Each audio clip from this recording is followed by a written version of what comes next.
आज आपण अख्खा मसूर म्हणजेच अखंड मसूर जी ब्राऊन रंगाची असते ती वापरून अख्खा मसूर हंडी अशी दिसणारी करणार आहोत। मी उज्ज्वला तुमचे उज्ज्वला मांजरेकर चॅनलवर मनापासून स्वागत करते। व्हिडिओ कृपया शेवटपर्यंत पहा, सर्व स्टेप्स जाणून घ्या म्हणजे तुम्हालाही करणे सहज शक्य होईल। रेसिपी आवडली तर लाईक, शेअर, सबस्क्राईब व कमेंट देखील नक्की करा। Join me in my kitchen journey. चला सुरू करूया। आधी खडे मसाले पाहूया। मी 5 छोटे बाउल घेतले, त्यातील एका बाउलमध्ये 2 चमचे धणे घातले, दुसऱ्या बाउलमध्ये अर्धा चमचा जिरे व तिसऱ्या बाउलमध्ये अर्धा चमचा बडीशेप घातली। पुढील बाउलमध्ये मी 12 लसणीच्या कळ्या घातल्या, तुम्ही याचे प्रमाण कमी जास्त करू शकता। त्यानंतर याच बाउलमध्ये मी अर्धा इंच आल्याचा तुकडा, 1 इंच दालचिनीचा तुकडा व 1 अखंड चक्री फूल घातले, तुम्ही पाहतच असाल। शेवटच्या बाउलमध्ये मी अर्धी जायत्री, 6 काळी मिरी आणि 6 लवंगा घातल्या। हे सर्व खडे मसाले अशा प्रकारे दाखवल्या कारणाने तुम्हाला हे सर्व लक्षात ठेवणे सहज शक्य होईल। आता एक मोठा, एक मीडियम आणि एक लहान कांदा घेतला। हे तिन्ही कांदे सोलून उभे कापून घेतले व अशा प्रकारे एका ताटामध्ये ठेवले। आता 6 काश्मीरी मिरच्या व 3 हिरव्या मिरच्या देखील या ताटात ॲड केल्या। 2 तमालपत्र व लिंबा एवढा चिंचेचा गोळा देखील ॲड केला।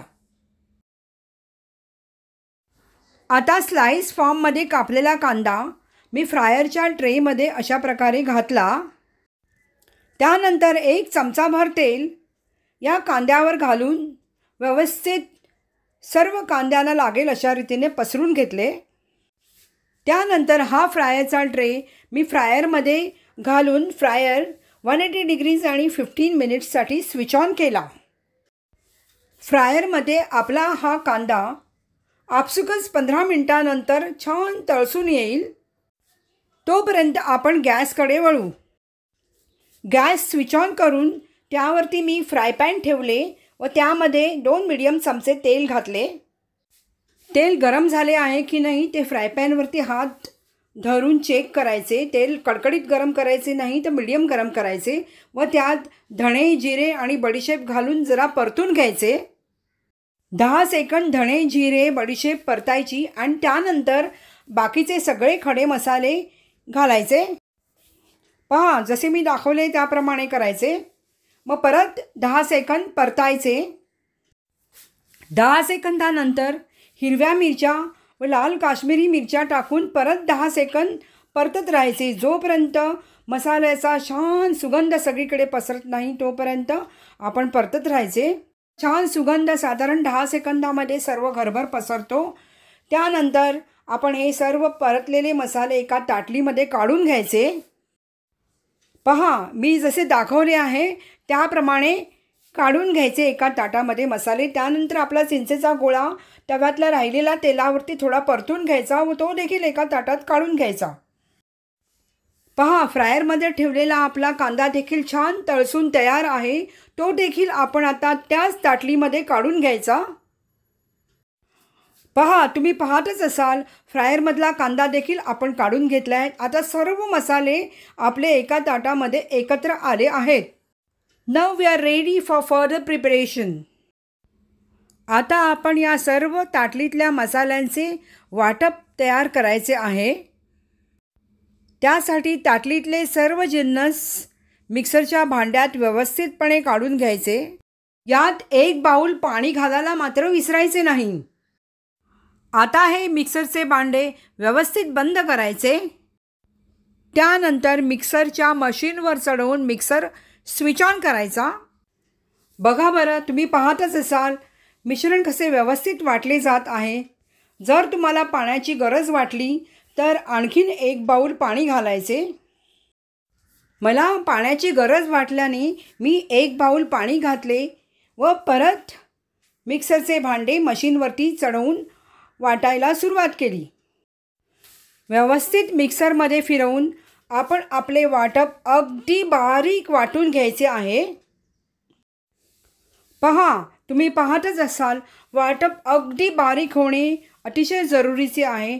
पहा बरं आपले वाटप किती छान तयार झाले आहे. आता आपले हे वाटप आपण एका बाउलमध्ये काढून घेऊया. पहा बरं किती झकास रंग आला आहे आणि इतका मस्त सुगंध सगळीकडे दरवळला आहे की विचारता सोय नाही. आता आपण गॅसकडे वळू. गॅस स्विच ऑन करा व गॅसवरती हंडी ठेवा. हंडीमध्ये 2 डाव तेल घाला. त्यानंतर 2 तमालपत्रे तोडून घाला. व्यवस्थित ढवळून त्यामध्ये अर्धा चमचा मोहरी देखील घाला. 1 चमचा लाल गरम मसाला घाला. पाव चमचा काश्मीरी मिरची पावडर घाला. पाव चमचा हळद घाला. पाव चमचा गोडा मसाला घाला. आता हे सर्व मसाले साधारण 10 सेकंद ढवळत राहा. आता ह्यात आपण वाटपाचा मसाला घालणार आहोत. तर वाटपाचा मसाला आपण 3 चमचे घालायचा आहे. हे पहा ज्याप्रमाणे मी दाखवते त्याप्रमाणे 3 चमचे भरून वाटपाचा मसाला घालायचा व व्यवस्थित ढवळायचे. सर्व मसाले एकजीव व्हायला पाहिजेत. आपली नेहमीची 1 वाटी मसूर रात्रभर भिजत घातली भरपूर पाण्यात की दुसऱ्या दिवशी ही एवढी 1 बाउलभर होते. आता ही बाउलभर मसूर हंडीत घालायची आणि तेवढंच पाणी देखील हंडीमध्ये घालायचं. मी 1 चमचा मीठ देखील घातले. तुम्ही तुमच्या चवीप्रमाणे मीठ घालू शकता. व्यवस्थित ढवळायचे.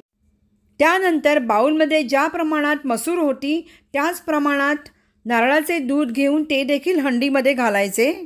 आता हंडीचे झाकण लावायचे व हंडी व्यवस्थित बंद करायची. अर्धा तास मसूर गॅस मिनिमम ठेवून शिजू द्यायची. अर्ध्या तासानंतर हंडीचे झाकण उघडायचे. आता मसूर शिजली की नाही ते चेक करा. शिजली की नाही ते पाहण्यासाठी एका डावामध्ये मसूर घेऊन दुसऱ्या चमच्याने ती दाबून बघायची. आपली मसूर छानपैकी शिजली आहे. सर्व मसूरीची आमटी व्यवस्थित ढवळा. त्यानंतर ती एका सर्विंग बाउलमध्ये आपण काढून घेऊया. पहा जसे मी काढून घेतली तसे आपण सर्विंग बाउलमध्ये काढून घ्यायची. आता गॅस स्विच ऑन करून गॅसवरती फोडणीचे भांडे ठेवायचे व त्यात 2 चमचे तेल घालायचे. चमचा मीडियम घ्यायचा. यात पाव चमचा गरम मसाला, पाव चमचा काश्मीरी मिरची पावडर, 10-12 कढीपत्त्याची पाने व 1 चमचा हिंग घालायचा. फोडणीचे भांडे गोल गोल फिरवायचे म्हणजे फोडणी करपणार नाही व ही फोडणी आता मसुरीच्या आमटीवर घालायची. बडीशेप आपण घातली त्यामुळे आमटी आपल्याला पचण्यास सोपे होते आणि हिंगामुळे गॅसेस होत नाहीत. आपली अख्खा मसूर हंडी रेडी आहे. पहा किती मस्त दिसते आहे आणि सुगंध तर इतका मस्त छान पसरला आहे. व्हिडिओ पाहिल्याबद्दल धन्यवाद. तुम्हाला हा व्हिडिओ आवडला तर लाईक शेअर सबस्क्राईब नक्की करा. See you soon with the next recipe. Till then bye.